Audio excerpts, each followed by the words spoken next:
आज हम red pill के बारे में बात करेंगे और जानेंगे कि ये रेड पिल क्या है, इसका कॉन्सेप्ट कहाँ से आया और लोग इसको क्यों फॉलो करते हैं या क्यों फॉलो करने पे मजबूर हैं। क्या आप मुझे बताएंगे कि ये रेड पिल जो कॉन्सेप्ट है या रेड पिल जो ये नाम कहाँ से आया? देखो, अभी ये रेड पिल तो पूरा पूरी एकदम वेस्टर्न कॉन्सेप्ट है। बेसिकली मैट्रिक्स नाम का एक मूवी था। उस मूवी में रेड पिल और ब्लू पिल का पहली बार कॉन्सेप्ट आया था, तो उसी से कुछ रिलेटेड, मतलब वही से उसको पकड़ लो के लिया गया था। बेसिकली क्या होता है कि रेड पिल क्या होता है कि जैसे समाज में जो कुछ चल रहा है, मतलब कड़वा सच जो होता है समाज का, उसको एक बंदा एक्सेप्ट करके चलता है और दूसरा बंदा क्या करता है कि नहीं, वो खुद को समझाता है कि नहीं, ऐसा नहीं है। वो अपने आप को दिलासा देते रहता है और मतलब एक वहम में जीता रहता है कि सब कुछ ठीक है, लेकिन असलियत में सब ठीक नहीं है। तो वो बंदा कहलाता है ब्लू पिल्ड। और जो रेड पिल बंदा है, उसको पता है कि सब कुछ कैसा है, मेरे खिलाफ क्या-क्या है, क्या मेरे पक्ष में है, मुझे कैसे रहना है और किस चीज़ का मुझे एक्सपेक्टेशन रखना है सोसाइटी से। वो इन सब को जानते हुए वो एक स्टेप समाज में रहता है, काम करता है, जो कुछ भी करता है, लेकिन उसका एक्सपेक्टेशन उस हिसाब से रहता है कि जैसे मान लो कि फेमिनिज़्म कितना भी बड़ा हो जाए, लेकिन हकीकत यही रहती है कि किसी भी रिलेशनशिप में, किसी भी घर में जो फाइनेंशियल बर्डन होता है, वो मर्द के ऊपर आता है। तो एक रेड पिल हुँ, बंदा जो होगा, वो इसको मान के, मतलब पहले से वो इसको मान के लेता है कि भले मेरी बीवी काम करती हो, पढ़ी लिखी हो, कुछ भी हो, लेकिन वो पहले से मान के चल रहा है कि उसका जो पूरा बर्डन है, वो मेरे ऊपर आएगा। तो अगर मैं शादी हुँ, करने जाऊँगा, तो क्या मैं उस रिस्पॉन्सिबिलिटी के लिए, उस बर्डन के लिए तैयार हूँ कि नहीं हूँ? वो इन हुँ, सारे चीज़ों के एस्पेक्ट्स के ऊपर वो सोचने के बाद वो उधर जाएगा। लेकिन ब्लू पिल वाला क्या करेगा कि नहीं, अगर मेरी बीवी नौकरी करती है वग़ैरह, तो वो तो मेरा हाथ बटाएगी ही। मतलब हुँ, हकीकत सामने आएगी तो वो वाला ब्लू पिल वाला अपने किस्मत को कोसेगा और रेड पिल वाला हुँ, कुछ हुँ, नहीं बोलेगा, चुपचाप रहेगा, क्योंकि उसे तो पता ही है, लोगों का नेचर कैसा है कुछ लोगों का। तो ये तो आज नहीं हुँ। तो कल ये होना ही था।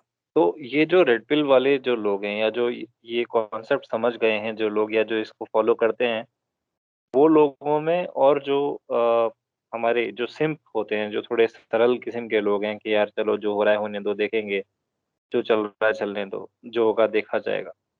तो क्या लगता है कि ये मतलब आज अगर हम अपने समाज को देखें, जिस तरह से ये महिलावादी होता जा रहा है या हो चुका है और जिस तरह के कानून बने हैं, सब एक तरफ़ा हैं।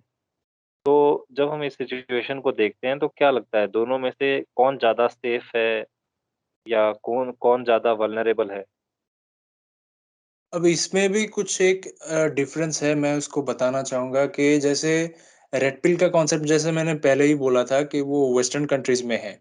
तो हुँ, उनको तो पता है क्या हो सकता है, लॉज़ वग़ैरह कैसे हैं, सोसाइटी कैसे है। भले ही कोई भी कितना वुमेन एम्पावरमेंट चिल्ला दे, आपको भी पता है रियलिटी क्या है, मुझे भी पता है रियलिटी क्या है।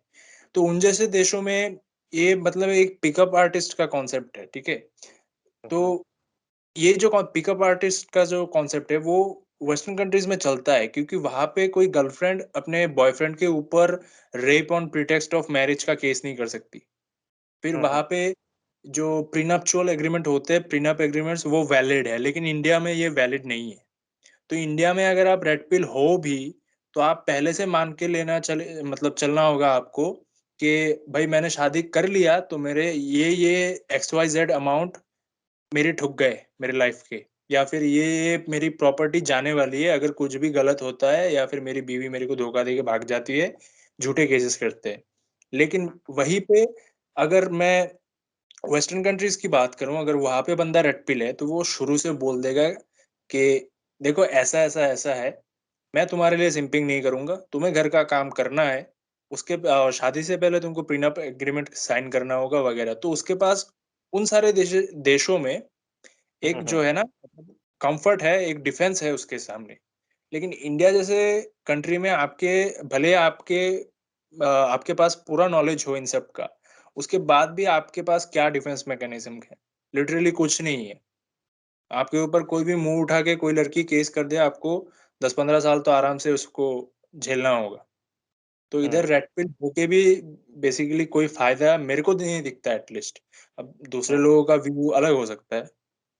तो इसीलिए अच्छा। ज़्यादातर जिनको मैं देखता हूँ इधर, जो हुँ, रेड हुँ, पिल होते हैं, रेड पिल होके वो सीधा एमजीटीओ हो जाते हैं। हुँ, अब हुँ, एमजीटीओ मैंने एमजीटीओ और रेड पिल एक चीज नहीं है, मतलब हुँ, रेड पिल दोनों ही है। लेकिन कुछ रेड पिल क्या होते हैं कि रेड पिल हो गए, उसके बाद भी वो रिलेशनशिप्स वगैरह में जाते हैं, शादी करते हैं, कुछ हैं ऐसे। जैसे यूट्यूब पे ही मिल जाएंगे, बहुत सारे लोग हैं। जैसे एक हुँ, है कि शादी नहीं किया, जैसे रिचर्ड कूपर। हुँ, हुँ, लेकिन दूसरा है रोलो टोमासी, उसने शादी किया, उसकी बीवी है। तो दोनों हुँ, ही रेड पिल है, लेकिन एक ने शादी मतलब डिवोर्स हो गया एक का, रिचर्ड कूपर का। और रोलो टोमासी का अभी भी मैरिज चल रहा है। तो उन अच्छा, लोगों को रेड पिल मतलब रियलिटी पता है, उन्होंने उन्होंने रेड पिल ले लिया लाइफ के किसी एक पॉइंट में, उसके बाद वो अपने-अपने तरीके से उसको इम्प्लीमेंट कर रहे हैं। और कुछ लोग हुँ, होंगे हमारे जैसे, मेरे जैसे, जिन्हें हुँ, मतलब पिल ले लिया, जैसे भी हो, उसके बाद हमने ये डिसाइड कर लिया कि भाई हमें ऐसे किसी रिलेशनशिप में घुसना ही नहीं है। अपनी हुँ। ज़िंदगी है, मौज में जियो। तो रेड पिल का बेसिकली मतलब यही हुआ कि आप जो है एक तरह से जो रेड फ्लैग्स हैं समाज के, जो कुरीतियाँ हैं समाज की या जो एक ये कहें कि किसी पे जो बोझ बनने का जो एक चस्का है, भले ही वो वुमन एम्पावरमेंट के नाम से हो अ, चाहे वो किसी भी महिला के जो हक हैं उसके नाम पर हो, अगर वो किसी पुरुष पर हावी हो रही है या किसी पुरुष के ऊपर उसके बर्डन्स आ रहे हैं, तो उसको हम जैसे रेड फ्लैग अगर मान लें, तो बेसिकली इस रेड फ्लैग को मान लेने वाला बंदा या समझ जाने वाला बंदा और उसके बाद अपनी लाइफ़ को लीड करने वाले बंदे को हम रेड पिल्ड बंदा कह सकते हैं। हाँ, बिल्कुल कह सकते हैं। और रेड पिल का जो कॉन्सेप्ट है, जैसे मैंने पहले भी बताया 2 बार, कि वेस्टर्न कंट्रीज़ में चलता है। और इसके साथ पिकअप आर्टिस्ट का जो होता है ना, मतलब लड़की पटाना, आज इसके साथ, कल उसके साथ। तो हुँ, लड़कियों के बिहेवियर के अराउंड थोड़ा रिवॉल्व करता है बेसिकली वहाँ के देशों में। क्योंकि हुँ, ये लोग जो है, मतलब हम जैसे कहते हैं कि बायस्ड लॉज़ वगैरह हैं, लड़कियाँ झूठे केसेस कर रही हैं, ठीक है? हुँ, अब फेमिनिस्ट एक आर्गुमेंट देते हैं कि कोई भी लॉ जो है वो मिसयूज़ हो सकता है, ठीक है, वैलिड है। उसको अगर मैं वैलिड भी मान लेता हूँ, तो मर्डर का जो लॉ है वो तो मर्डर लॉ, चोरी, ये सारे लॉज़ तो मतलब इतने मिसयूज़ नहीं होते। तो हुँ, बात घुमा-फिरा के आ जाती है कि लॉ किसके लिए बने थे? महिलाओं के लिए। महिलाओं मिसयूज़ के कौन कर रहा है? महिलाएँ कर रही है। बनाया हुँ, किसने? महिलाओं ने बनवाया, प्रेशर डाल-डाल के हुँ, पॉलिटिशियंस के ऊपर। तो मेन रूट कॉज़ क्या है इसका?